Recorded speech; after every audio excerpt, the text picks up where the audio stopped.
Olá, pessoal da minha querida Passatempo. Estamos aqui novamente no nosso programa número 002, podcast Aconchego, programa ACP Entrevista.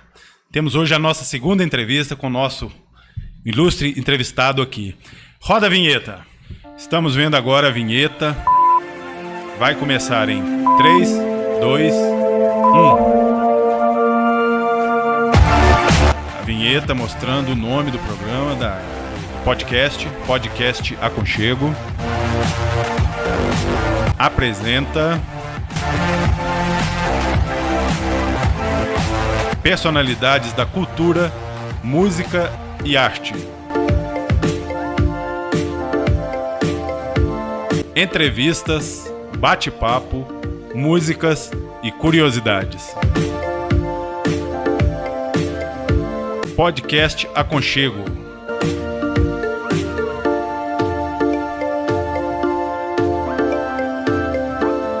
Programa ACP Entrevista. Aí agora estamos mostrando o cartaz, programa ACP Entrevista. É isso aí, pessoal. Podcast Aconchego, programa ACP Entrevista. Hoje é o nosso programa número 002. E o nosso entrevistado, mais que especial, é o nosso querido escritor aqui de Passatempo, Ricardo Amorim. Muito bem-vindo, Ricardo. Seja bem-vindo ao nosso podcast. Muito obrigado pelo convite. Estamos aqui à disposição para desvendar aí os mistérios dos romances. Ótimo. E nosso comentarista hoje também é o meu grande amigo, Hugo de Lara. Seja bem-vindo, Ricardo. Obrigado. Eu quero salientar que ele é nosso parceiro na CP lá. Sim, com certeza. Ele vem carregando aí a festa ruralista, eu acho que uns 18 anos, não é não? É 2007. Desde 2007 começou a festa produtor rural. Em 2007, então, quase que eu acertei. Com certeza. Deixa eu falar rapidamente aqui o currículo do nosso entrevistado, que é conhecido de todo mundo aqui em Passatempo, mas só para ilustrar.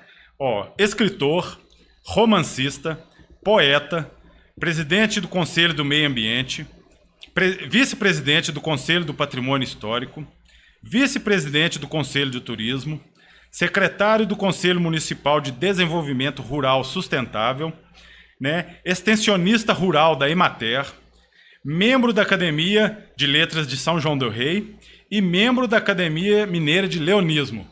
Um currículo invejável para qualquer escritor, né? Acredito, Ricardo, que você seja talvez o escritor de maior quantidade de livros publicados em Passatempo.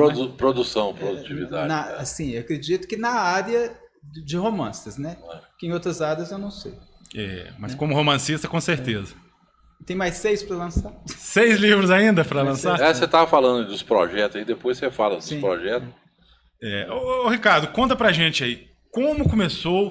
Qual foi a ideia? Como que surgiu o primeiro romance, a ideia do primeiro romance? O start. Como é que você falou? Agora eu vou escrever. Você se tornou escritor. Depois de que já se passaram... Eu falo para todo mundo que eu já fiz 50 anos, mas eu já fiz 60. Entendeu? Mas eu prefiro ficar nos 50. É claro. Mas depois eu fiz 40. Depois que a idade seria flor da mochibada. Mental, não física. Mas depois que eu faço uma autoavaliação de tudo que eu escrevi ao longo de 45 anos, né? Mais de 45 anos, aí eu cheguei à seguinte conclusão, que o escritor, ele nasce escritor, o cantor nasce cantor, a pessoa que gosta de cantar, ele canta desde pequeno, é como se fosse um passarinho. O passarinho, ele ensaia os primeiros cantos, e na idade adulta ele canta. O escritor, a mesma coisa. Desde a infância ele demonstra uma certa facilidade para escrever, para contar histórias, e depois ele começa a passar tudo isso para o papel, para os livros, né? Mas assim, é um longo caminho. Só que comigo, por exemplo, eu comecei a andar com 10 meses e meio. Eu comecei, com 1 ano eu já falava muitas coisas, e minha mãe fala que eu sempre fui muito curioso, sabe? E sempre fui muito apaixonado pelas coisas da natureza. Então, como eu sou o primeiro filho, neto e bisneto, quando o meu avô Paulinho me levou para os Banguelas a primeira vez, ele falou, não, ele já tem 11 meses, ele já anda, eu vou levar ele para a roça. E foi uma paixão, tanto é que, graças a Deus, Deus permitiu que eu voltasse e moro lá atualmente, que é um lugar inspirador. A maior parte dos meus livros eu escrevi por ali, sabe? Naquelas imediações lá No da Paraíso, fazenda. que é a Fazenda Banguessa. Você tirou a palavra da minha boca. É o paraíso, entendeu? Eu passo para mim na minha roça lá, eu fico vendo lá a minha infância. Meu pai fazia linha de leite por ali, eu passava e a gente ficava muito amigo de São Paulino. Aquilo ali, bicho, é uma maravilha, espetacular. E meu avô era inspirador e ele me ensinou muitas coisas, sabe? Andar a cavalo, cuidar. Então eu acho que quando ele falou assim, não, ele talvez no futuro ele possa cuidar daqui como a gente está cuidando. E o interessante é que lá, o Estevão e o pessoal sabe, lá é o ponto de encontro da família Moraes, que é do meu pai, e a Murim da minha mãe. Porque é um local que todos frequentam e não tem essa questão de inimizade, não. Todos frequentam, de ambas as famílias. Lá é uma maravilha, tudo preservado, tudo no lugarzinho certo. Agora, a minha vida, Muita resumidamente, foi o seguinte: eu saí de Passatempo com 3 anos, posso falar, né? Pode, Não, claro, à já que eu vontade. estou Pode Fica à ir, vontade. deve. Empolgado. Fica à vontade. Eu saí de Passatempo aos 3 anos e a minha última visão de Passatempo era eu agarrado no lavatório porque eu não queria deixar meu avô. Foi muito traumático para mim, sabe? E eu fiquei sem ver meu avô 3 anos. Eu fui para Uberlândia. Lá em Uberlândia eu morei até aos 9 anos. E só em 1970 que minha família se mudou para Belo Horizonte. A minha mãe, que é a minha maior fonte de inspiração, não é só porque ela sempre foi uma mulher assim, ótima mãe, super dedicada, sabe? Muito exigente, mas muito amorosa. E ela adorava ler. Adorava ler e declamava poesias para a gente, para os 3 filhos, sabe? E eu ficava radiante com aquilo, sabe? Influencia, né? Isso Ela me influenciou muito. Mas como eu já havia comentado com o pessoal, o passarinho e o poeta, eles nascem daquela forma. Com o talento. Se eles têm um avô ou uma mãe para inspirar, e igual a gente hoje vê tantos exemplos aí, nesses The Voice Kids da vida, que eu sou muito emotivo, quando um menino vai sair eu começo a chorar, mas enfim. Aí a minha mãe sempre, quando vinha alguma redação, ela me ajudava, vamos melhorar isso, está muito seco, vamos tornar uma coisa. Isso eu tinha 8 anos, entendeu? Aí com o passar, a gente foi para Belo Horizonte e eu sempre parece que eu sabia que eu queria, eu tinha, assim, era meio precoce nos pensamentos. Quando eu fiz 12 anos, eu escrevi meu primeiro poema, que foi no Dia das Mães, sabe? Eu sei que com 13 anos para 14 anos, eu me apaixonei pela primeira vez, a menina chamava até Silvana, sabe? E aí eu fiz meu primeiro poema romântico. E daí, até hoje, nunca mais eu parei. Tanto é que quando eu lancei a Folha da Correnteza 40 anos de poesia, que é uma coletânea com 100 poemas, eu tentei dedicar esses poemas ao longo de 40 anos, já tem uns 8 anos que eu lancei esse livro, para várias pessoas. Cada um para uma pessoa específica. E aí, quando eu não lembrava quem, eu comecei a manejar meus amigos, minhas tias, meus tios, vocês podem ver, meus primos. E assim, é uma demonstração de carinho e de amor, porque eu acho que o poeta, e no caso o escritor que escreve os romances, ele não quer divulgar terror, tragédia sim, mas terror não. Para provar que a nossa vida, igual tem um poema que eu escrevi, que eu dediquei ao meu avô, que chama Na Varanda dos Bangués. Tem uma frase lá que fala assim: da varanda que vislumbro, dias de luto e de festa. A nossa vida se resume a dias de luto e dias de festa. Sim. A nossa sorte é que a grande maioria desses dias tem sido de festa. Graças a Deus. E isso para todos nós. Mas é algo que resume tudo. Então, os anos foram se passando. Com 14 anos eu falei, não, eu gosto tanto da área agrícola que eu quero fazer um exame de seleção para estudar em florestal. Aí eu, graças a Deus, toda vez que eu queria fazer um concurso, um vestibular, aí Deus encaminhava que eu conseguia passar. Que bom. É o esforço da gente com a ajuda de Deus. É o preparo. O preparo passa. E porque também eu acredito assim, num destino que a gente tem que cumprir, sabe? Uhum. E no livre-arbítrio também. Então, aí com 14 anos, eu me internei no colégio agrícola e lá eu fiquei durante 3 anos. A gente tinha aulas o dia todo numa fazenda, então a gente fazia o 2º grau e as matérias profissionalizantes, tanto é que com 17 anos eu me formei, já tem 45 anos, em técnico agropecuário. Adorava sempre, todas as escolhas que eu fiz, foi o que eu queria e meus pais me apoiaram. Né? O meu filho, Carlos Marcos, formou lá, técnico agrícola. Ah, em Florestal? Florestal. Ah, que maravilha. Nós mandamos ele escolher. Eu sabia que ele havia feito, mas não sabia que tinha sido... Não, Florestal. Ele adora lá, tem a turma dele, marca os encontros. Mas lá. o primeiro manuscrito seu, a primeira ideia de fazer um romance. Foi até bom o Estevão falar em manuscrito, porque um detalhe que eu queria passar para todos vocês é que eu nunca escrevi uma obra que não fosse manuscrito. Eu preciso de um caderno, de uma folha para escrever uma poesia, um romance. Eu não, só depois que alguém digita, corrige, digita, entendeu? E quando vem da... A criação é manual. Parece que flui melhor, né? Não, eles falam que eu sou... Na verdade, eu sou do século passado. Né?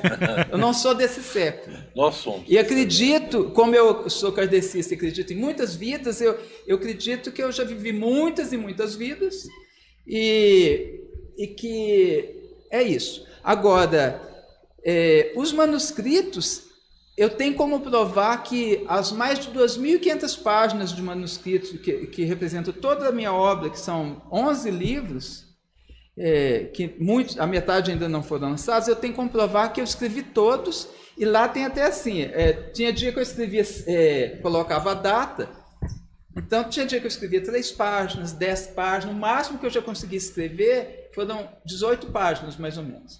Então tem como eu saber quando eu escrevi, onde eu estava, tinha umas que eu escrevia até a data e o horário que eu iniciava ou parava. Então é a prova que realmente eu escrevi. Produziu tudo por você, né? E teve uma influência espiritual também? Como você falou, você tem uma ligação espiritual muito grande, né? O que constrói um escritor? É a vontade, é o potencial que o escritor tem, e eu sempre brinco sobre cantar, porque meu sonho era cantar. Só que, graças a Deus que vocês não vão me ouvir cantar. Mas assim, eu nasci para escrever, não para cantar, entendeu? Eu nasci para fazer letras de música, até do hino, né, também, de passatempo. Do hino, podemos falar sobre isso. Mas assim, não para... Então eu acho que Deus também não... Perdemos um péssimo cantor, mas ganhamos um ótimo escritor. Eu espero, mais ou menos que sim. Mas aí eu ia fazendo, eu pegava aqueles cadernos universitários e ia guardando. Tanto é que os meus primeiros leitores eram meus amigos. Do Totó, né, que o Estevão conheceu muito, o Zé Alberto Teixeira, era o que mais me incentivava. Na época nós tínhamos aí 16 anos, quando eu terminei o primeiro livro, sabe? Aí ele lia, o Zé Geraldo... Os colegas, né? Os amigos. A minha mãe, aí eles liam, minha mãe lia, e outra pessoa lia. Eu também lembro que eu tive uma noiva, que não vem o caso qual, enfim, ela lia também, leu bastante esses manuscritos, e eu fui guardando ao longo de muitos, muitos anos.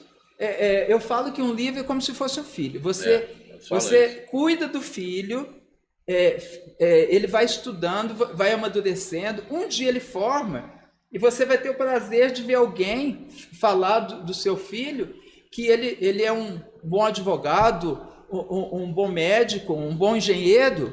Aí aí é o retorno do livro. O seu filho, alguém elogiou o trabalho do seu filho, a profissão do seu filho, e elogia o que você tentou transmitir com o seu livro. E as surpresas que eu tive foram muito grandes, entendeu? Depois eu vou comentar alguns. Essa forma dos seus amigos, seus a sua mãe de ler, de gostar, te incentivar, é que fez você assim, resolver se tornar um escritor? Também, né? Mas é porque... Já estava na alma, né? eu não sei se o que eu vou falar, o pessoal vai achar que eu estou viajando, porque todo poeta é assim. Ele não é um artista. A gente não é extraterrestre, mas nós não somos desse mundo. Entendeu? Entendi. Entendeu, né? Mas assim, então, a gente não está preocupado. Quando vem a inspiração, a sua preocupação é escrever. Não importa se vão gostar ou não, se vai ser lido ou não. Você tem que a inspiração escrever. você tem que pôr para fora, né? Até depois de muitos anos eu descobri que a inspiração é um tipo de mediunidade. O que é isso? Como a gente tem várias vidas, inclusive o próximo romance que eu vou lançar, que é Amores e Obsessão, eu vou falar sobre minha vida atual e 3 vidas passadas. Eu vou viajar no tempo. É bem louca a história. Chama Amores e Obsessão. Cada capítulo eu estou numa época diferente. Mas assim, então, a gente nasce com esse potencial, entendeu? E esse potencial, ele é alimentado por aqueles que estão lendo e incentivando. Mas assim, teve uma vez que teve uma... aí depois eu saí de Florestal e falei assim, eu quero fazer zootecnia. Que eu sou muito ligado aos animais, sabe? Natureza. Mas eu não queria fazer veterinário porque eu não gostava de cirurgia, sangue, entendeu? Eu falei, não, eu vou cuidar da genética dos animais, do meio ambiente, que eu sabia, da genética, da construção das instalações, de produzir alimentos saudáveis para os animais, de fazer com que a vida dos animais seja construir estábulos.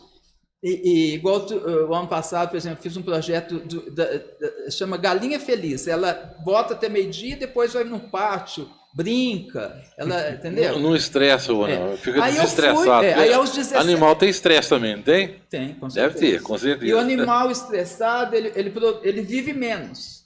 Assim como a pessoa estressada dá ataque cardíaco mais cedo. Aí eu fui para Viçosa. E aconteceu uma coisa muito interessante. Eu tinha só 17 anos. Quando eu me alistei, eu já estava lá em Viçosa. Então, eles falaram assim, mas se eles estão em Belo Horizonte e o exército te chamou, e agora? Eu falei, meu Deus, eu estou perdido, porque eu detesto arma, esses negócios, né? Aí me deu uma crise de rins. A minha avó falou assim, coitado Ricardo, ligou para um primo dela, Miguel Pires, o meu neto, coitado, ele tem crise de rins, ele só quer saber de estudar. Aí o coronel foi lá e me liberou, falando, deixa ele estudar, gente, pronto.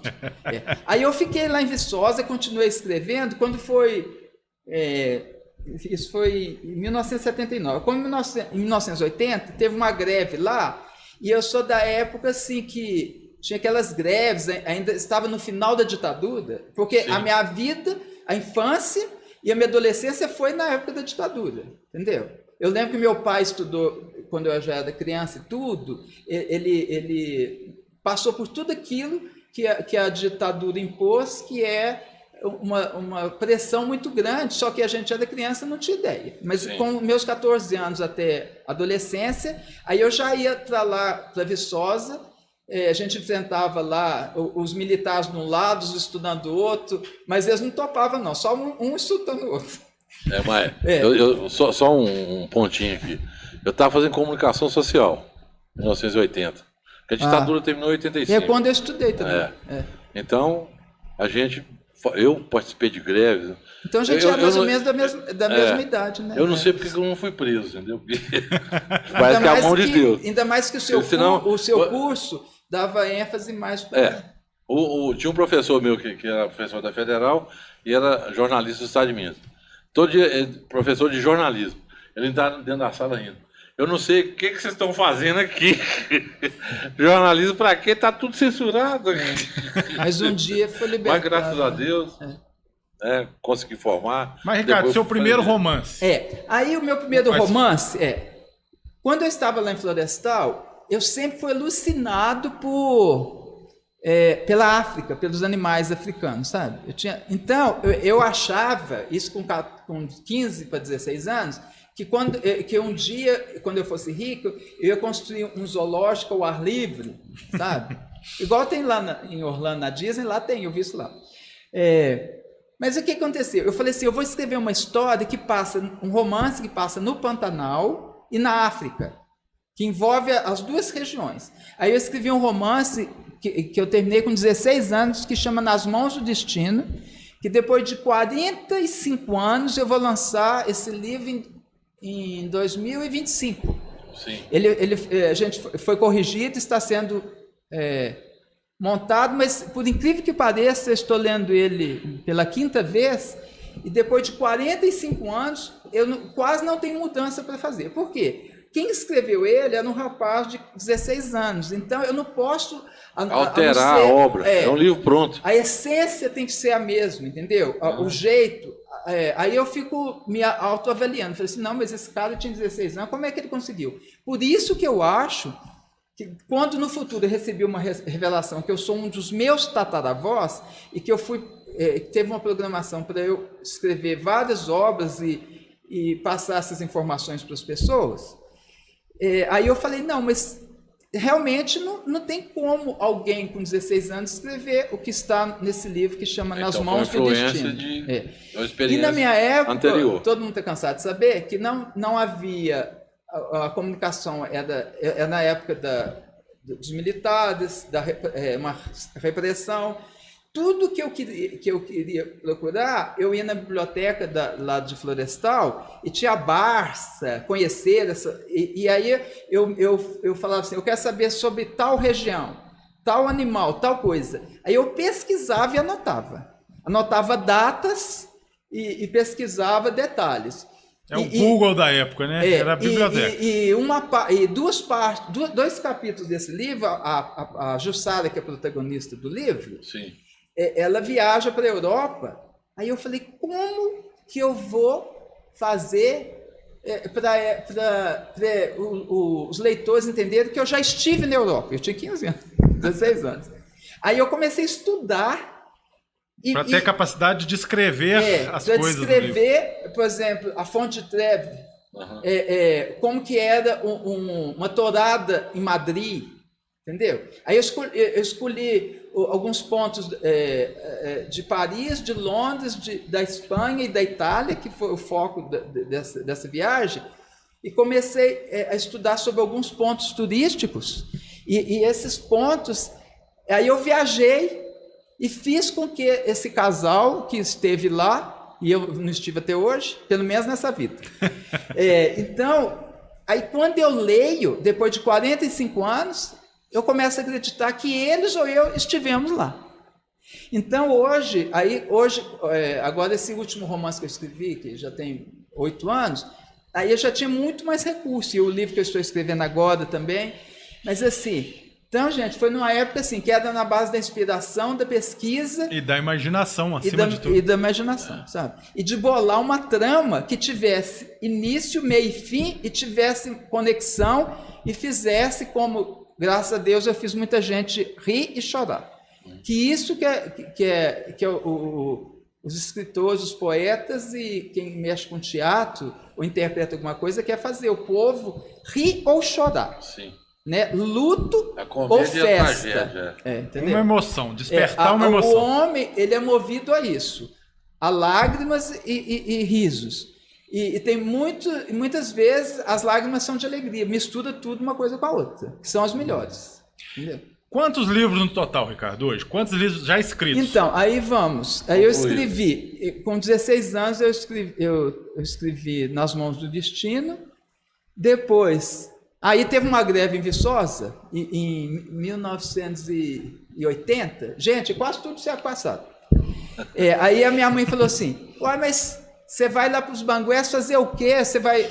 Mãe, não tem aula. Eu vou ficar lá 3 meses e vou escrever um romance sobre a época do Império. Né? Aí eu escrevi esse aqui, ó, que é Luz nas Almas. Né? Esse Luz nas Almas, resumidamente, é o seguinte... Luz nas Almas, ou Alma de Luz, era uma mocinha que foi criada ali no Rio de Janeiro, né? Ela chamava Namur, que é o nome de uma prima da minha mãe, que eu achava linda, de origem francesa, e morava em Cláudio. Eu sempre fiquei à cata de nomes, porque eu já criei mais de 250 personagens, eu sempre preciso de nomes novos. Sim. Alguns já repeti, sabe? Mas, enfim. Então, a Namur, você sabe esses espíritos que já nascem para ajudar os outros? Ela é um espírito, assim, muito antigo. Você fala de espírito de luz. Por isso que o livro Luz chama nas Luz nas Almas. Referência a um espírito de luz. Então, ela enfrentou, né, o maior obstáculo que ela enfrentou na vida, ela era abolicionista, monarquista, porque ela ficou amiga da princesa Isabel, e ela tinha vários escravos, mas ela começou a ser mal vista porque ela tratava bem demais os escravos. Inclusive, uma escrava que ela tinha, elas foram criadas juntas. Né? Então, gira em torno disso. Como uma das melhores obras que eu já li e o melhor filme que eu já assisti foi E o Vento Levou, eu falei assim, eu vou fazer a minha Scarlett O'Hara. Empatamos. Tanto é que a capa, do Vento Levou. essa capa tem a ver com uma capa do Vento Levou. Vento Levou. Vocês podem ver aqui que no Scarlett. fundo é um rosto de um escravo. Ah, sim. Todo ele é o rosto de um escravo, mas assim, o protagonista, o companheiro dela foi a Guerra do Paraguai, então tem fumaça, tem fogo, e aqui tem uma sim. Aqui, uma referência aos escravos é a guerra com o Paraguai e a monarquia. E quem idealizou essa capa? Quem fez? Isso aqui eu localizei um moço que ele fez. Eu trabalhei na época com a editora Santa Clara. Aí eu sentei com ele e a gente foi bolando as coisas juntos. Você expôs o que você queria e ele fez dessa forma. Aqui no verso tem a foto de dois quadros, acho que de Pedro Américo, tudo, referência a duas batalhas. Paraguai. Ricardo, Guerra do Paraguai. Uma dúvida que eu tenho. As personagens que você cria, normalmente tem referência a uma pessoa que você conhece? Não. E assim, tanto no físico quanto na... Nunca não. Nenhuma? Não. As únicas personagens que têm referência a pessoas que conhecem é no meu último romance, pessoal, que eu devo lançar no final desse ano, que é Amores e Obsessão, porque eu faço uma alusão à minha vida atual e vidas passadas. Eu misturei algumas, ao longo de mais de 40 anos que eu sou kardecista, algumas revelações que eu tive, mas eu confesso que a maioria das coisas do livro é uma criação minha. Sim. Aí no livro, por exemplo, eu chamo Rick, que é meu apelido de adolescente.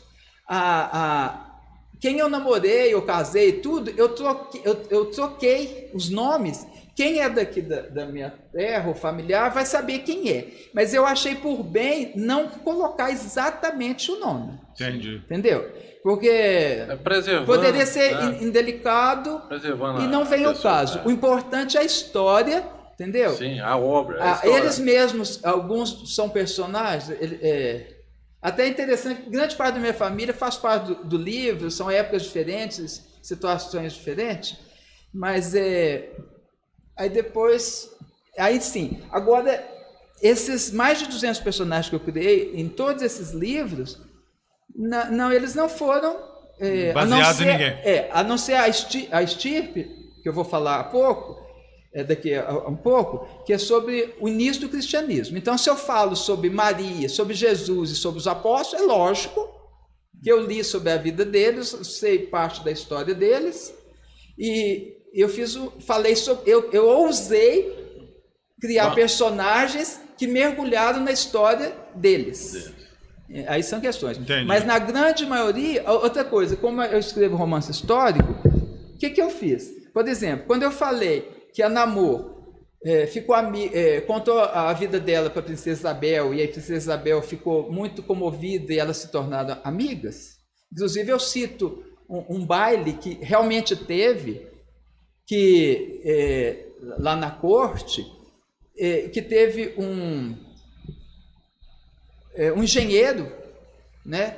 Ele foi adotado, foi para a Europa e voltou. Como ele não era bem visto, né? Assim como os escritores negros e mulatos, eles não eram bem vistos, inclusive Machado de Assis era até mulato, né?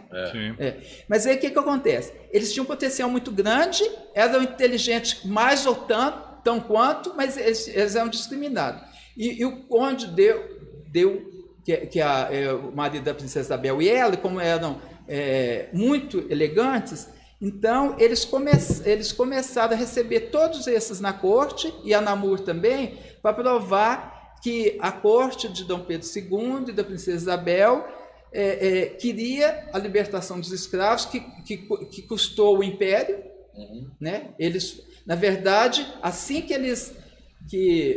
os grandes que queriam a escravidão, que era um absurdo, né? Foi como se fosse uma sentença de morte para o império. O fato deles serem abolicionistas ajudou ao fim do império. A escravatura que tardou, mas veio, na verdade, abriu as portas para a República, mas acabou com o império.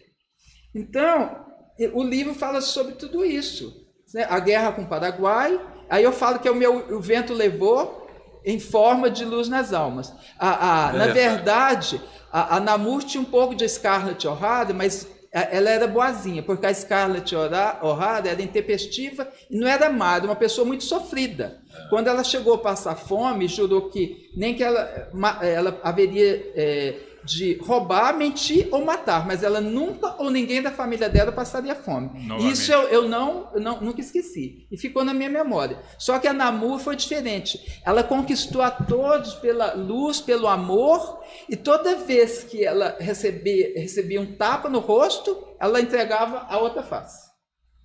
Então, ela foi uma Scarlett O'Hara evangelizada. Apesar que elas viveram na mesma época. Sim. Entendeu? Então, e o livro, eu mudei a última cena, gente, isso que é o grande lance desse livro. Eu mudei a última cena, porque acontece várias tragédias, né? Ela teve um filho, mas adotou 25. É meio doida a história dela, né? E encaminhou todos eles. Mas aí quando... Você mudou o final? O final, o que eu mudei foi o seguinte, porque no final, ela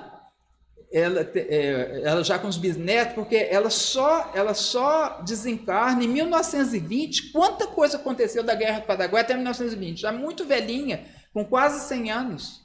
Então, ela vai ao jardim e o grande amor da vida dela vem ao encontro dela. Aí ela deduz que ela estava ela havia feito a transição, né? Que ela tinha aquela visão espiritual. Só que aí, no final, o que acontece? O corpo da velhinha cai e dele sai uma jovem de 15 anos e vai com seu amor pro além. Ai, que lindo. O livro é assim. Legal. O final é assim. Essa mudança eu fiz quase 30 e tantos anos depois. Entendeu? Mas aí para fazer desse livro a gente chora mais que ri, mas assim, dá um alento para as pessoas. E logo depois dele, como que foi? Qual que foi o próximo? Aí depois eu escrevi a Estirpe.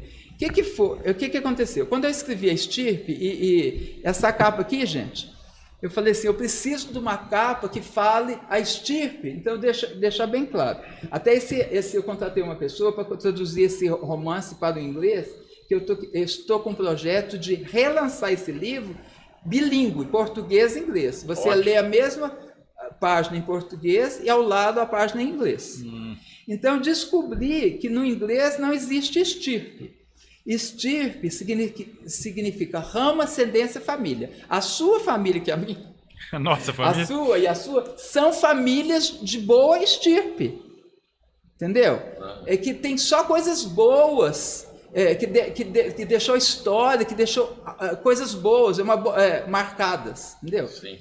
Então, o que acontece? Como esse livro fala de conversão, da conversão de judeus, romanos, gregos e pessoas de várias, inclusive romanos que eram politeístas, que adoravam, eles se converteram ao cristianismo. Por que a Pietà? Não, porque a história, aqui é o início da história do cristianismo. Sim. E a história do cristianismo ela tem duas fases fundamentais. É o nascimento e a morte e ressurreição de Jesus, entendeu?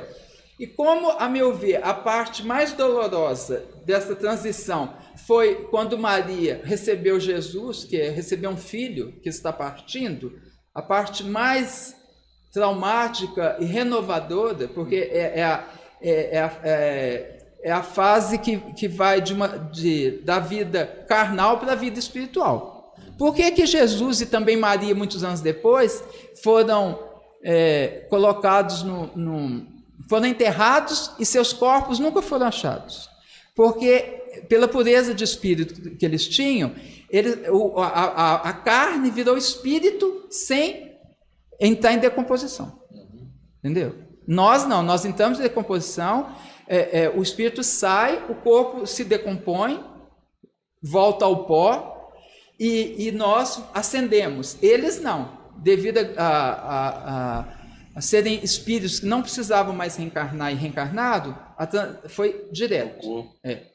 Mas aí, aí eu falei assim, mas como que eu vou? Eu não posso, onde que eu vou pegar licença para fazer essa capa? Aí o professor de pintura da minha mãe falou, Ricardo, o Zé Eugênio, lá de Oliveira, que é um cara assim, um pintor maravilhoso, falou assim, vou sentar com a sua mãe e os dois juntos vamos criar a nossa versão da Pietà.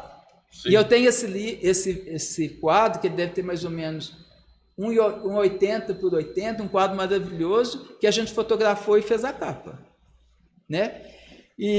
Então, essa capa é uma obra de sua mãe, uma pintura da tia Olívia. Do Zé Eugênio e Olívia. Os dois fizeram os dois. A duas mãos. E ele é maravilhoso, porque ele riscou, né, da cabeça dele e os dois pintaram juntos. Entendi. Para você ter a liberdade de poder fazer o livro. Porque aí, se fosse processados, que fosse pela minha mãe e pelo professor dela. Mas aí eu já coloquei que a pintura de fulano e ciclano e que havia uma autorização. Certo. Né? Igual tem uns aqui, gente, que são pessoas que fizeram assinado direito de imagem, entendeu? E tal. Mas Michelangelo não vai processar você, não. Mas ainda bem. Já pensou que maravilha? Mas já pensou? A gente fica famoso universalmente. Em Oliveira e Passatempo, duas pessoas maravilhosas que tiveram a inspiração, aumentou o valor da obra. A inspiração e a capacidade de fazer uma obra dessa. E uma coisa que eles não souberam, que eles fizeram sangue muito assim.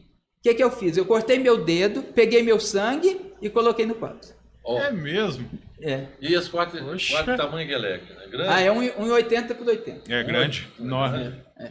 Então, gente, isso é uma coisa que eu acho que ninguém sabe disso. Eu cortei meu dedo, peguei meu sangue. Para dar mais realismo? A ideia era dar mais realismo? E coloquei no quadro, aqui nas feridas de Jesus. A minha mãe não sabe, nem ela sabe disso. Vai descobrir agora.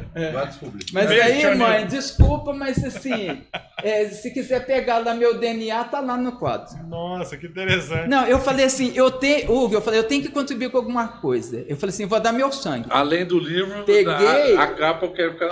Pessoal, cortei o sangue e coloquei lá na ferida. Ousei fazer isso, né? Isso é que é um artista. Todos os seus romances são históricos?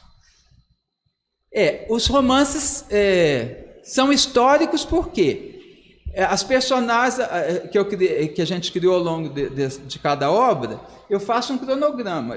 Eu penso assim, a família tal, protagonista, fulano e ciclano, eu monto família por família. São tantas famílias, são tantas situações, e faço um cronograma. E ali, gente, eu tenho que conseguir o nome, o sobrenome, a data de nascimento de cada um. É como se eu tivesse a certidão de criando um por um. Eu me preocupo com o tipo físico. A árvore genealógica. Você tem lá... Não, assim, porque o que acontece? O meu jeito de escrever, porque... Outra coisa que eu queria relatar, gente, que eu não podia esquecer, que quando eu estava no colégio agrícola, nós tínhamos uma professora chamada Dora de Melo Machado, ela viveu 98 anos, e obrigava a gente, isso é muito importante, a ler todos os estilos literários, e nós fazíamos provas desses livros. Isso me deixou fascinado pela literatura brasileira. Entendeu? E aí o que eu queria deixar bem claro, meu escritor preferido, Érico Veríssimo, da literatura universal, Victor Hugo. Entendeu?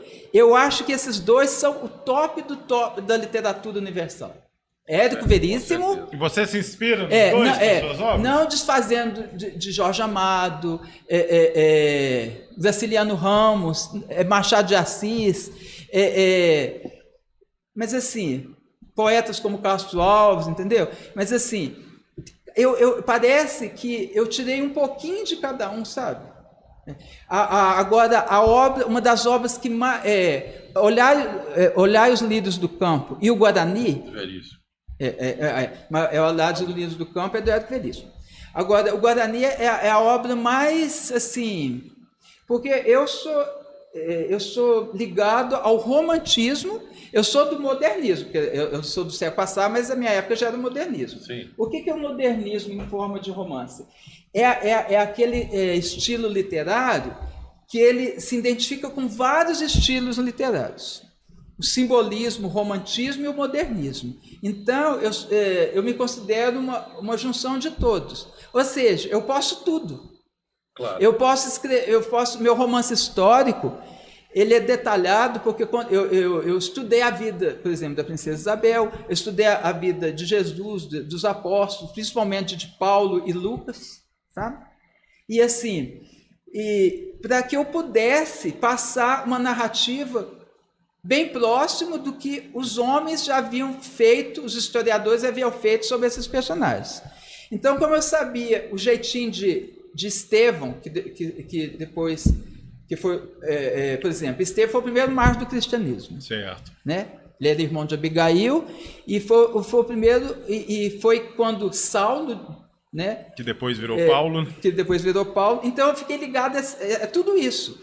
Então eu li, para eu escrever a Estirpe, eu li Médico de Homens e de Almas, 50 anos depois, há 2000 anos, Ave Cristo, Pompeia, tudo que estava relacionado com a história, os romanos, o cristianismo, e falei, gente, eu preciso escrever um romance que conte o meu lado do início do cristianismo. A sua visão. A minha visão do início do cristianismo. Né? Então, foi isso que me levou a escrever Estirpe. O que veio logo depois? Então, eu queria falar um pouquinho mais sobre Estirpe, porque assim, foi o romance que mais me emocionou, porque a minha mãe, quando acabou de ler o livro, chorando, né, que ela é muito emotiva, e também me fez chorar, falou assim, mas eu chorei o tempo todo, foi muito traumático, mas ainda bem que no final eles encontraram Jesus. Eu falei assim, mãe, o tema do livro é os mártires do cristianismo. Não existe mártir sem sofrimento, sem entrega. Eles foram os mártires. Eles quando os romanos falaram, você é cristão e vai servir a Jesus? Ou vai servir a Júpiter? O que você escolhe? Você quer abraçar, você quer ser queimado ou ser devorado por um leão? Aí eles falavam, eu quero apenas encontrar Jesus. E na boca de um leão e nas fogueiras eles foram ao encontro de Jesus. Entendeu? Então, aí como eu estava falando, esse livro está sendo traduzido para o inglês e o moço falou, Ricardo, e eu estou procurando só gente de passatempo. Nós temos um pessoal aqui que sabe muito inglês. Não sei se você sabe. Enfim.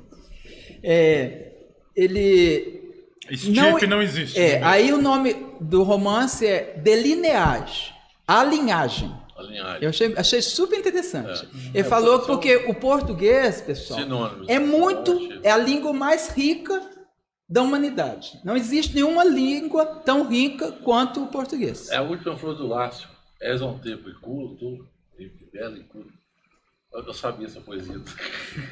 Então, Português. o português, assim, nós temos várias palavras que significam alguma coisa, né? E no inglês, em outras línguas, é o contrário. É como saudade. É o contrário. Saudade também parece que não existe em inglês, não é? Isso. Uma coisa assim. Então, nós temos vários projetos, né? Outra coisa que eu queria deixar bem claro, que no final vou falar sobre o último romance que eu lancei. Hoje tem o mercado é muito competitivo, é muito difícil vender, mas porque o pessoal é muito exigente. A gente tem que saber como atingi-los. Só que nós vivemos numa sociedade que vive de aparências, que vocês me desculpem. Então, se alguém famoso indicar esse livro, ele vai vender milhões. Ele pode ser bom. Se ele não tiver uma Conteúdo. A indicação. Não, se não tiver uma indicação. Indicação, sim. Uma indicação. Tem livros. Ele pode ser maravilhoso, Excelente, mas não vai... livros ótimos que não vendem. Entendeu? Então Porque tem livros falta uma- que não tem. Que não tem riqueza literária. Que são vendidos milhões e tem muitos livros esquecidos nas prateleiras e que não são. E outra coisa, santo de casa não faz milagre. Talvez se alguém falar assim, aquele cara lá de Passatempo, que eles achavam que entendia só de vaca, mas sabe escrever, ele sabe mesmo escrever? Aí a pessoa vai ler, ele sabe escrever, mas eu não acreditava, enfim. Mas assim, é assim que funciona. Agora, até estou procurando uma digital ou um digital influencer que tem milhares de seguidores e que entenda de literatura, mas funciona da seguinte forma. Ele vai ler o livro, eu gostei, você me dá tantos mil que eu vou divulgar. É assim que funciona. Né? Ricardo, só um pontozinho aqui. Eu estou desatualizado, não sei como é que está funcionando isso aí. Para vestibular, ainda exigem que você leia um livro, nacional, ou 2 ou né? 3? É porque os 2 vestibulares que eu fiz, na época, você tem que ler tal livro, tal livro. O que nacionais, acontece? livros nacionais. A metade da prova era sobre a obra. Essa minha professora, Dora de Melo Machado, toda vez que eu lançava o livro, eu ia ter Florestal, dava o livro, agradecia, porque ela me ajudou muito. Eu falei da minha mãe, mas ela me ajudou muito. Me inspirou. Você sabe que vocês estão exigindo ainda para vestibular? Não é uma exigência. Quando a gente prestava vestibular, eles faziam uma lista dos livros que a gente deveria ler, que indicavam. Porque assim, dentro do simbolismo, do romantismo, da fase literária, do modernismo, né? Modernismo, na verdade, é da década de 20 para cá. Então tem 100 anos. Passando falava sobre uma obra. Tanto na literatura como na minha época exigia leitura, porque tinha questão específica da obra, do livro. Entendeu? Até há pouco tempo atrás. Quem não lia o livro, porque eu fiz vestibular na década de 80, eu também antigo. Eu fiz em 79. 79. Ô, Ricardo, você acha que ainda continua o interesse pelo livro impresso? Porque hoje tudo está digital, tudo agora está no celular. Esses últimos lançamentos que a gente tem feito, o que acontece? Quando a gente assina o contrato, assina assim, por exemplo, você faz 1000 livros, você recebe... Por exemplo, esse último livro, eles fizeram 1000 livros, recebi 60 para lançar. O pessoal já compra direto na editora, que é a Aplis Editora. E tem a forma e-book, que não tem limite, né? Porque ele vai ser multiplicado no e-book milhões de vezes. Então é muito mais prático. Eu particularmente, quando eu recebi o livro, eu dormi com ele, cheirei, eu gosto de livro, assim. Mas assim... Físico. Mas se a pessoa está em outro país e não é permitido, que ela leia o e-book até que saia... O importante é que a obra seja divulgada. Né? Mas eu falo assim, você ainda acha que existe público hoje para comprar livros? Muito. Coisa? Ainda existe, ainda está grande. Por exemplo, ano passado, eu não fui à feira de Paraty, porque o livro saiu no final de setembro, e no meu trabalho... eu não pude ser liberado para ir para Paraty. Esse ano eu vou de qualquer jeito. Mas tem outras feiras literárias, sabe? Porque a gente fala que no interior... É top, né? Quem não é visto não é lembrado. Então tem várias feiras internacionais, tem do Rio, de São Paulo, Belo Horizonte, Paraty, tem uma em Portugal, entendeu? Que lá reúne os autores dos países onde se fala o português. Também eu acho muito interessante, entendeu? Só que tudo tem que ser programado, igual uma festa, um casamento. E como agora eu estou lançando outro livro, agora infantil, então eu achei melhor esperar esse outro livro e sair e fazer uma agenda para correr atrás desse sonho de divulgação. Sabe? Então eu acho que que nas escolas, por exemplo, eles deveriam cobrar mais, sabe? Por exemplo, por exemplo, você está no 2º grau, eles escolheram pelo menos um livro de cada estilo literário, livro de poemas, contos. E o que acontece? Por que o pessoal tem dificuldade de escrever? Porque o pessoal lê pouco. É verdade. Se você lê muito, você escreve mais fácil, melhor. Você vai ter mais acesso ao vocabulário da língua portuguesa e vai ter mais inspiração para escrever, vai ter mais estímulo para escrever. Eu acho que desde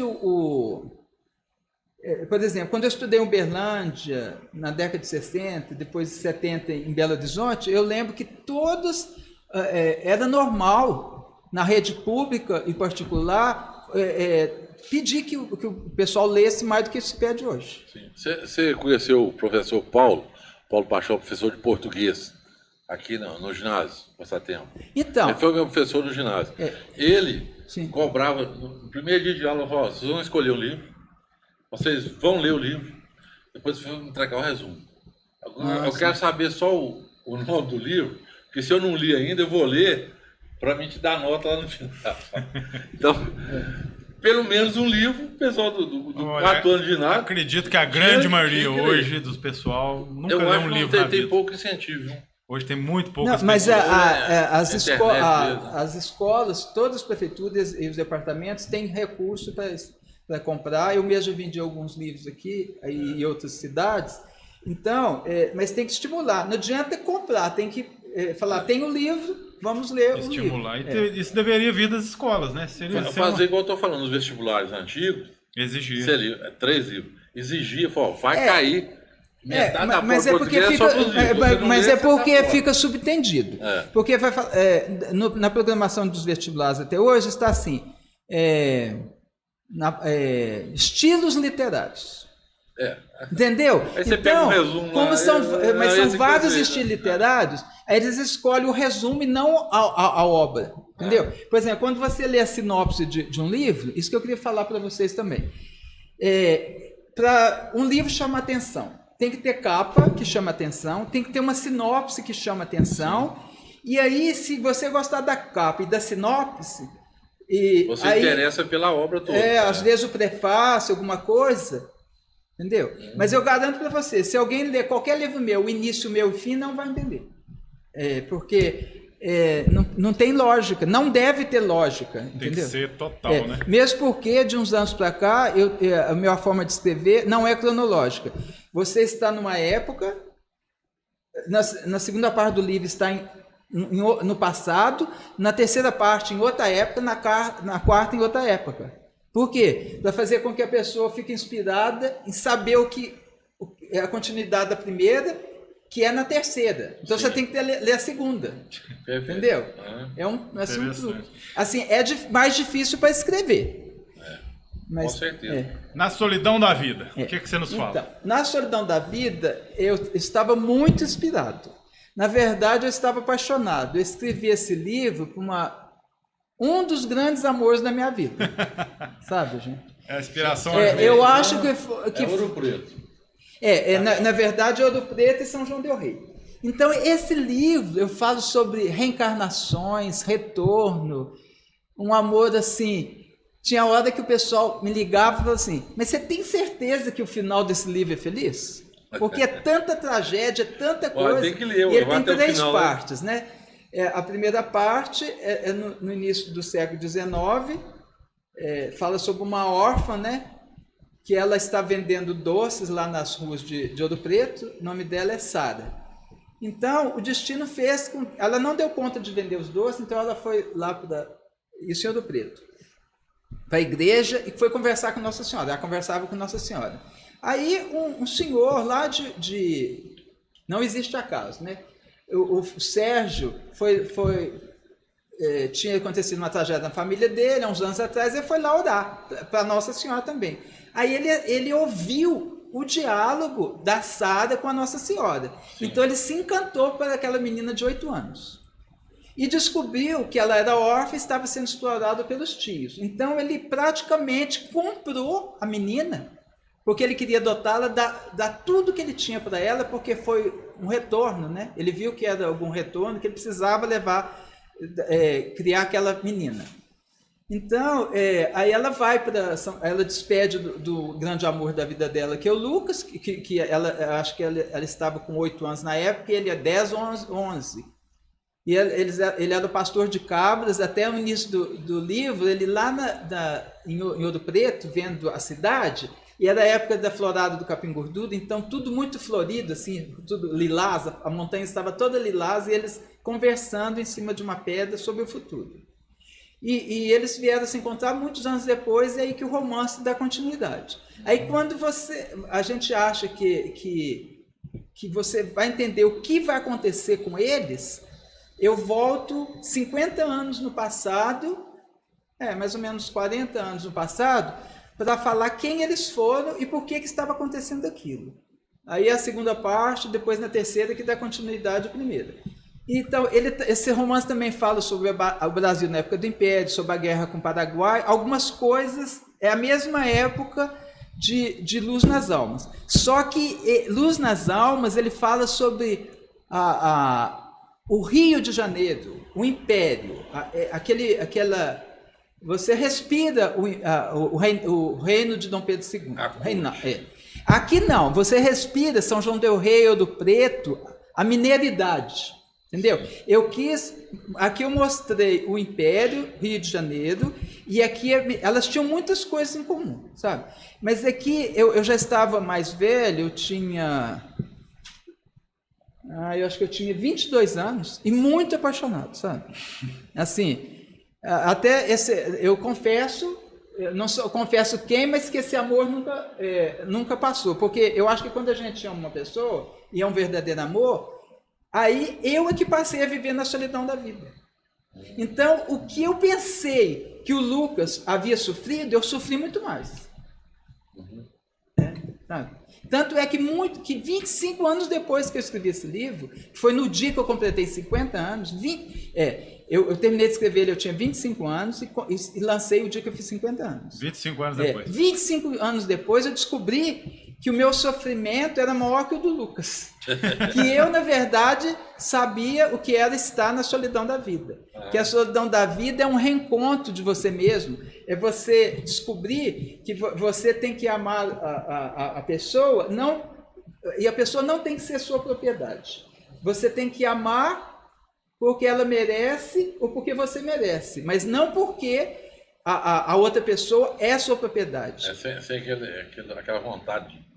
Tanto é que um amigo meu que fez letras falou: Ricardo, você já reparou que você fala, você é meu primo, você é meu irmão, você é meu amor.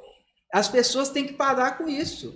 Pronome possessivo você é o grande amor da minha vida, você é o meu primo, você é o meu amigo. Você não é meu, ninguém é meu. O filho não é meu. Ninguém é de ninguém, né? Mas então, esse romance é um romance muito psicológico e fala muito sobre os retornos, porque aí, entre um e o outro, eu já tinha amadurecido 5 anos. Entendeu? Então, por isso que ele é um romance assim, que faz as pessoas refletirem mais, amadurecer mais e chorar mais. Mas, por incrível que pareça, o final foi muito feliz. Interessante. Foi feliz. Legal. A Folha na Correnteza. Aqui é um livro de poemas, né? É aquele que você falou no início. Que você falou no início que você se baseou nas pessoas, né? Para cada poesia. Não. Gente, a Folha da Correnteza... A capa é o Arthur, gente, filho do Ricardo. Eu tenho um filho, eu tenho 3 filhos, mas o Arthur é temporão. Então, quando você cria 2 filhos, que a gente fala que é normal, o que é normal? Quando Eu acho que não tem ninguém normal, na verdade. Todo mundo tem alguma coisa, um parafuso a mais ou a menos. Né? É verdade. Só que eu criei os meus mais comum a menos. Primeiros filhos, assim, eles não me deram trabalho. Às vezes eu era rigoroso, dava uns tapas neles, à noite ia lá, cobria eles, beijava e falava assim. Aí eu pensava assim, eu te chamei a atenção, mas porque você precisava. Mas assim, eu ficava um pouco de remorso, entendeu? Mas assim, eu não tenho nada a queixar deles, eles são incríveis, eles me ensinaram muitas coisas e eu amo demais todos os meus filhos e é um amor incondicional. Se eles sentem isso por mim, não importa, entendeu? O que importa é que eles me fizeram crescer, evoluir, porque a paternidade ou a maternidade são coisas que fazem a gente crescer, aprender e descobrir que nós não somos donos dos filhos. O que aconteceu? Quando eu estava com 48 anos, de repente nós descobrimos que teríamos um outro filho, que é o Arthur. Então, eu tinha guardado uns brinquedos melhores dos meus meninos, que já estavam adolescentes, para os meus netos. Aí eu abri as caixas tudo, soltei lá e começou a encher de muitos brinquedos. E o Arthur sempre foi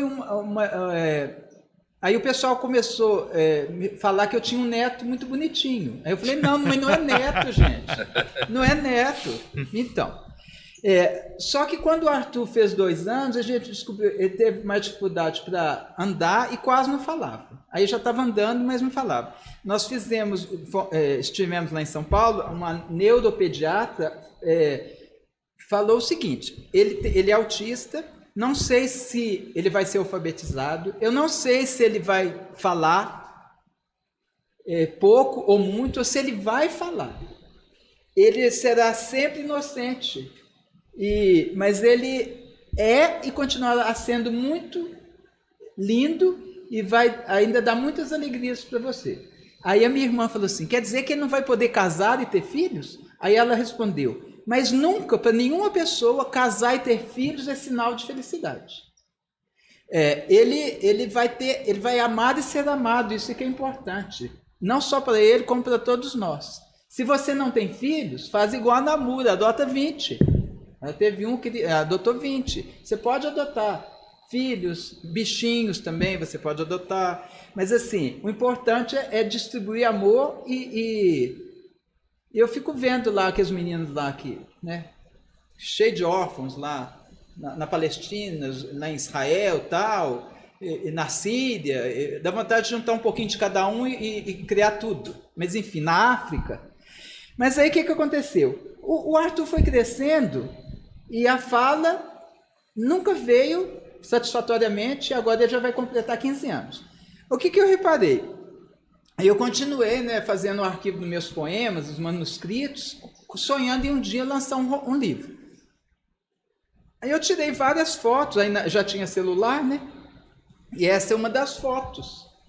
Ele lá com a roupinha dele lá na roça, tinha um rego lá que ia lá água para o moinho, e ele fazia um estoque de folhas, ia jogando as folhas na água para ver como que elas se comportariam na correnteza. Eu falei, gente, e ficava horas fazendo aquilo. Aí eu escrevi, vou tentar declamar para vocês o poema Folha na Correnteza. Mas o que acontece? Eu fiz, assim como eu fiz para minha mãe, para acho que 4 namoradas que eu tive na vida, fiz vários poemas, primos, eu fiz homenagem nesse livro. Quando eu não lembrava para quem eu tinha feito, eu simplesmente porque eu havia feito, inclusive tem um poema que eu fiz para um padre, o Sino, aí na época tinha um padre aqui em Passatempo, e eu dediquei a ele, mas enfim, o que acontece? Eu falei, um dia, igual a história que eu falei do romance, um dia esse filho vai formar e nós vamos construir o livro. Quando eu lancei o livro, que eu consegui juntar 100 poemas, 3 anos depois eu descobri um caderno, hoje com mais um tanto de poemas. Hoje, se eu for relançar um livro, eu já tenho 130 poemas. Beleza. Entendeu? De épocas diferentes e tal. Mas assim, porque eu fazia os manuscritos, guardava e aquilo foi se perdendo. Ficando esquecido. E aí você tem que localiza um aqui, outro ali, vai digitando e vou reformatar para fazer um outro livro. Aí eu expliquei para o moço, falei, eu preciso fazer a capa. Eu levei 8 fotos, ele escolheu essa e fez a capa, como se fosse um porta-retrato. Com relação à contracapa, vocês vão ver aqui que é a foto lá da Fazenda dos Bangués, que é a fazenda que, segundo o que a gente levantou, ela é mais ou menos 1850, alguma coisa assim. Ela pertenceu ao primeiro pároco de Passatempo, que se chamava José Fabião Cordeiro, né? E um dos meus tataravós, ele chamava José Luiz Gomes, ele comprou do padre e ficou na família e foi passando de geração em geração até que chegou até os dias de hoje.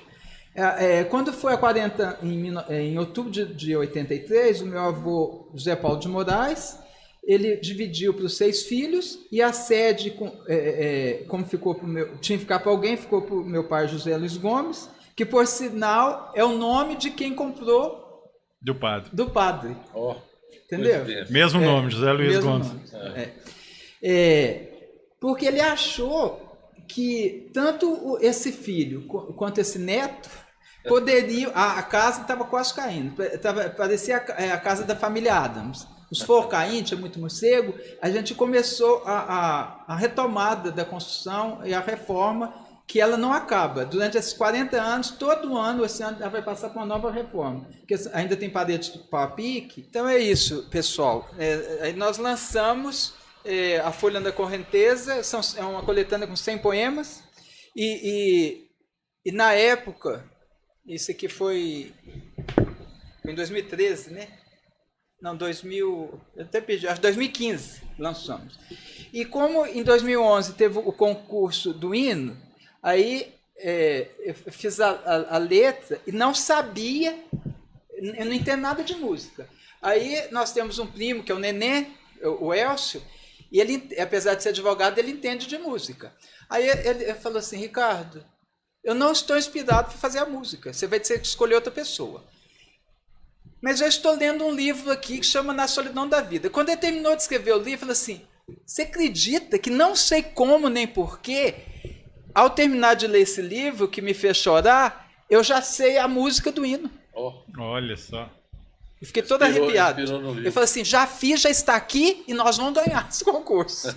Eram 15, aí selecionados 5, até que deu certo. Aí em 2011...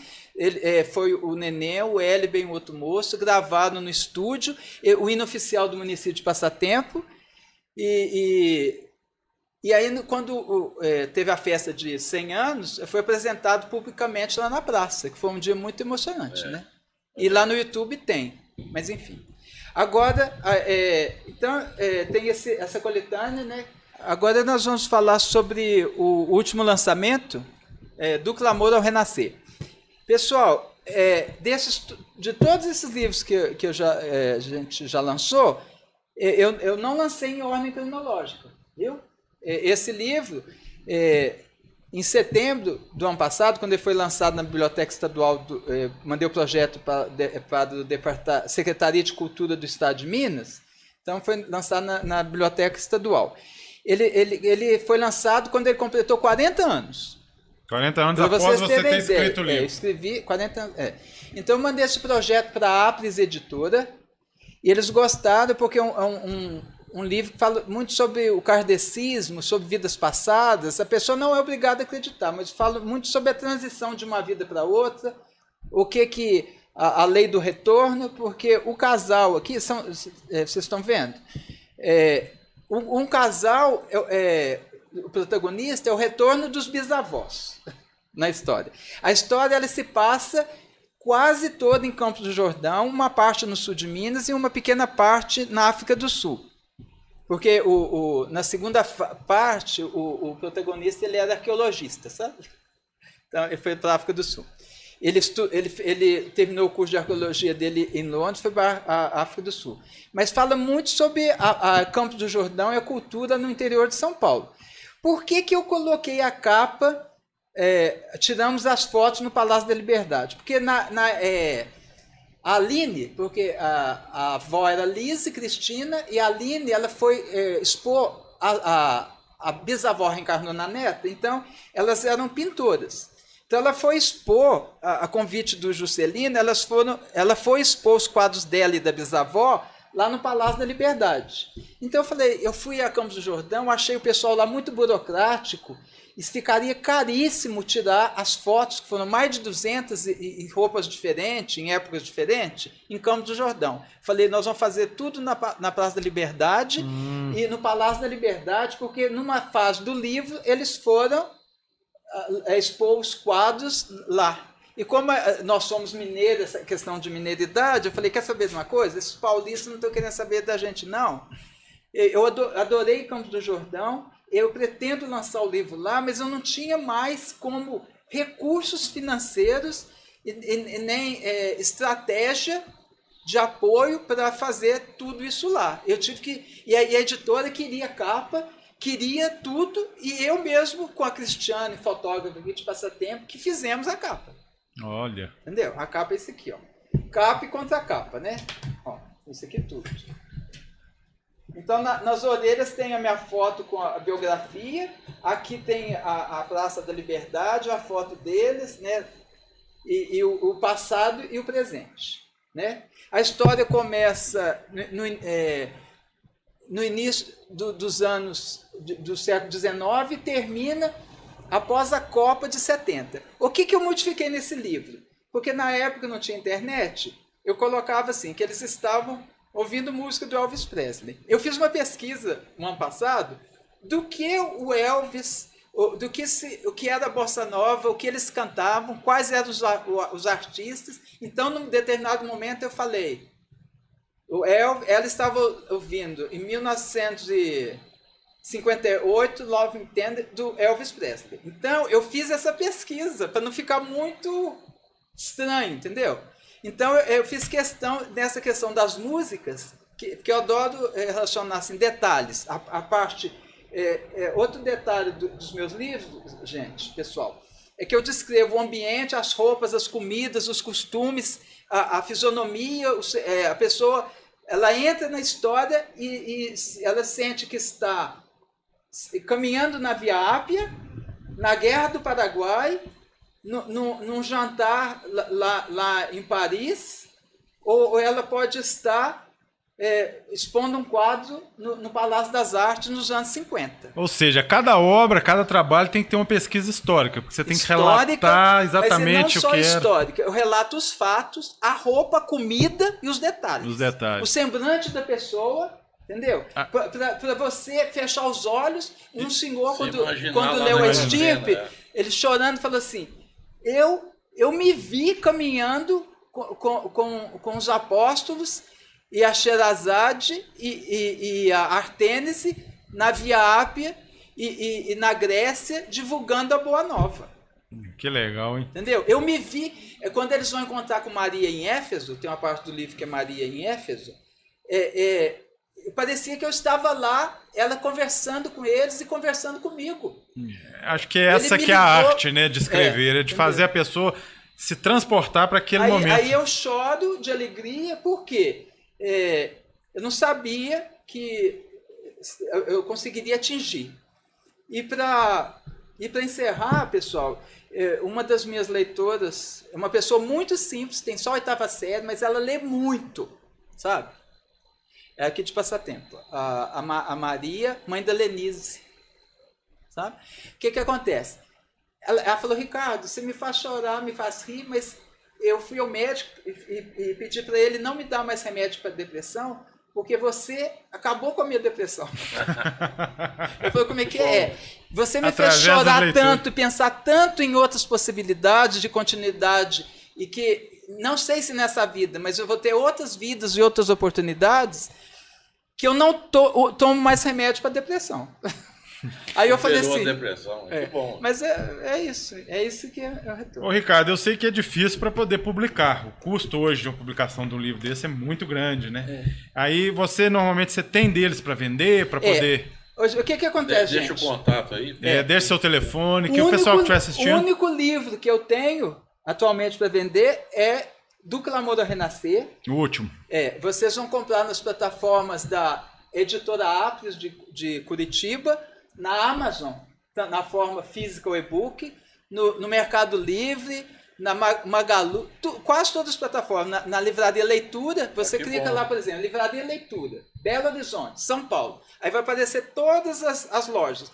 Aí você clica naquela loja, o nome vai aparecer, o preço, se eles não tiverem, eles pedem para vocês. E a forma e-book entra na Amazon e acho que paga R$40. E da outra forma que é pedir por essas plataformas de compra, ele deve estar saindo, varia entre R$72 e R$80. Através de você mesmo, não, né? Você não tem do livro para vender. Para vocês terem uma ideia, todo o comércio é feito com eles, e eu, a cada 60 dias, eles me passam 15% de tudo que foi vendido, e eles têm 85% de tudo. Nossa. Se tiver uma... Mas difícil. O que acontece?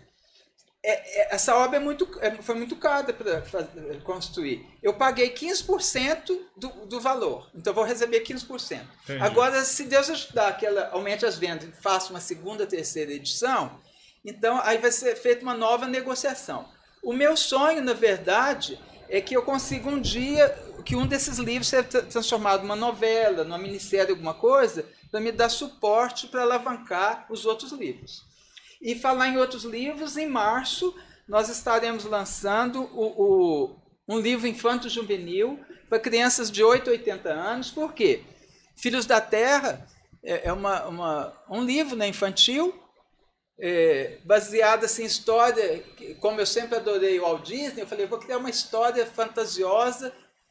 Os protagonistas são um casal de peru que seriam sacrificados na noite de Natal e no Ano Novo, e a Lucinha, que conversa com os animais, salvou os dois e levou para eles viverem uma vida com os animais da floresta. Então é um intercâmbio, Filhos da Terra, um intercâmbio dos animais da floresta e dos animais do sítio. Um sítio fica às margens do Rio Pará, aqui próximo, fictício, né? Que legal. A fazenda chama Bela Vista. Até tem um amigo meu que tem uma fazenda com esse nome, mas a minha, viu, amigo? Que você vai saber quem é. Ela foi. Esse livro também já tem 40 anos. Mas essa obra, então, inspira as pessoas a parar de judiar dos animais e passar a entender que eles têm uma língua. E que os animais. A gente pode conviver tanto com os animais silvestres, como tem a associação lá que o presidente Coruja, o secretário é o Tucano. E outra coisa, tem uma fada nesse livro. A fada é uma borboleta azul. Na verdade, ela mora dentro de uma caixinha de música. Depois ela se transforma uma borboleta azul para seguir os personagens na aventura. E no outro ano eu vou lançar O Semeador das Estrelas, que é o livro que eu pedi a essa fada para me ajudar a escrever uma história. O que era Ela falou, Ricardo, você pode tudo. Um escritor e a fantasia podem tudo. Então eu quero que a senhora tire os personagens Filhos da Terra, tragam para viver comigo uma aventura. E aí eu escrevi o livro que chama O Semeador das Estrelas, que é Jesus. Entendeu? Então legal. São várias fases e tal. E tem outros romances, então eu espero que vocês... Eu falo demais, mas assim, eu nunca tive a oportunidade de falar tanto. E eu estou muito feliz, quero agradecer a Associação da Casa de Cultura, que a gente tem acompanhado desde o início. Posso fazer um pedido? Sim, claro. Quando você for lançar o livro, anuncia, já faz um programa de lançamento do livro aqui. Faz, com certeza. Tá certo, se o pessoal quiser ler seus livros, tem tudo na biblioteca pública? Os livros, todos os livros que eu já lancei, eles estão na Biblioteca de Passatempo de Carmópolis, na Biblioteca Estadual de Minas Gerais, que é em Belo Horizonte, na FSJ de São João del Rei, na Biblioteca de São João del Rei, porque Passatempo, Belo Horizonte e São João del Rei, entendeu? E Carmópolis. Tem Cláudio também, mas não todos. E é isso, pessoal. Se o pessoal quiser, então, consegue pegar para ler na biblioteca aqui de Passatempo. Tem os livros lá. De Passatempo, de São João del Rei, de Belo Horizonte. E outra coisa que eu queria avisar para vocês. Tem um setor lá na Biblioteca Estadual de Belo Horizonte, de Minas Gerais, que é do lado do Palácio da Liberdade, a visitar todos os escritores de passatempo, seja lá de onde for, até avisei para os escritores da Academia de Letras de São João del Rei.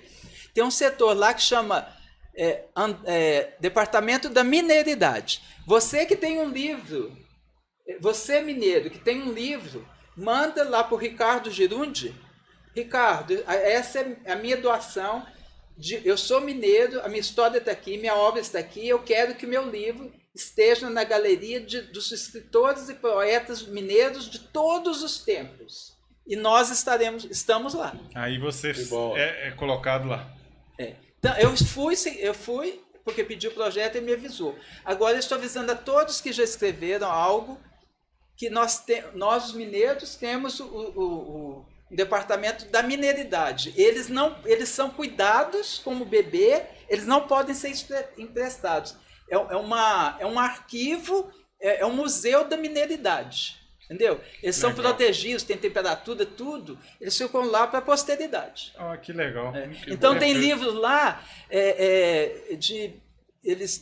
tem um livro lá do século XVII, assim, tem livros de toda idade. Muito legal, muito interessante. Ô, Ricardo, é um orgulho danado pra gente de passatempo, nós que somos passatempenses, que gostamos de passatempo, ter um escritor de seu gabarito aqui na cidade, né? Que muitas vezes não é tão reconhecido, não é tão lembrado como deveria ser. Porque são poucos que têm hoje condição de chegar e mostrar essa quantidade de obra, quantidade de trabalhos e tão bem feitos, com uma qualidade, com uma coisa tão grande, né? Parabéns. Que já consegue fazer o povo chorar. Sim, rir, tirar a gente da depressão. Vamos indicar o Ricardo para depressão. Mas acho, ler ajuda, né? Como eu estou para aposentar, eu vou continuar lançando os livros, correndo atrás de alguém famoso para me ajudar a vender os livros. Não sei quanto que eles vão cobrar. É uma boa ideia que você teve de achar um influencer digital para isso, né? A Casa de Cultura está aberta para você. Se em algum momento você quiser fazer um lançamento de algum lá, nós estamos à disposição. Vai ser um prazer. Vai ser um prazer para nós. Outra coisa que eu queria destacar, que ao longo dessa minha carreira, e depois que eu lancei o livro A Folha na Correnteza, porque o livro Na Folha na Correnteza, nós fizemos o lançamento dele, teve mais de 500 pessoas. No dia nós vendemos 250 livros e foi, na época, acho que foi R$10 cada livro vendido para a PAI, que cuida muito bem do meu filho Arthur, e é um pessoal maravilhoso. E quero agradecer também que hoje o pessoal o passatempo já está preparado para receber os autistas, tanto na PAI quanto na Escola Coronel Médico. O pessoal é maravilhoso e o Arthur está adorando, apesar que ele não comunica, sabe? Ele entende, mas não fala, mas é uma pessoa, um rapaz assim muito, aliás, é uma criança, a cabeça de criança. Mas assim, é muita felicidade e graças a Deus que tanto Passatempo como a maior parte das cidades estão se preparando para receber essas crianças. Que bom, isso, né? É uma coisa muito boa. Mas é isso. Ô, Ricardo, quero te agradecer muito, a CP te agradece por ter vindo aqui, ter passado todas as informações pra gente. É bom saber que temos um escritor assim do seu gabarito aqui em Passatempo. Contei o segredo do quadro que nunca tive coragem de contar. Exatamente, do sangue. Agora não é segredo. Sua mãe vai assistir, tia, aí ó. Ela ficou sabendo isso agora. É o segredo. Sua mãe é uma pessoa maravilhosa, uma pessoa que eu admiro, gosto muito. Com certeza. E com certeza você puxou muito dela, por você ter, né, todo esse talento, essa coisa toda. Sua mãe também é uma pessoa especial, que eu gosto muito. Um beijo, tia. Ricardo, muito obrigado pela sua presença. A gente vai encerrando aqui o nosso segunda edição do programa, do podcast Aconchego, programa ACP Entrevista. Agradeço do meu amigo Hugo de Lara aqui, que me ajudou. Nosso Tamo junto, companheiro. Colega de sempre aqui, Hugo. Agradeço ao Geraldo, que está ali atrás das câmeras, nos ajudando. Te agradeço muito, Ricardo, por nos dar o prazer da sua presença aqui. Né, e nós estaremos sempre juntos. Quando você for lançar o livro, quem sabe a gente volta aqui, faz uma nova divulgação, faz uma nova entrevista, um programa especial para você. Esse meu novo livro, Vinde a Minhas Criancinhas. Então, vai ter muita criança. Ótimo. Só que eu quero que vocês acreditem que existe uma criança dentro de cada um de vocês. Com toda certeza. O adulto que cresce e mata a criança que está dentro de si é um adulto infeliz. Então eu espero que vocês continuem tendo fazendo todo dia essa criança despertar em vocês. Com certeza. Um abraço a todos. Obrigado. É isso aí, gente. Podcast Aconchego, programa ACP Entrevista, edição 002. Muito obrigado a todos e até o próximo programa. Um abraço.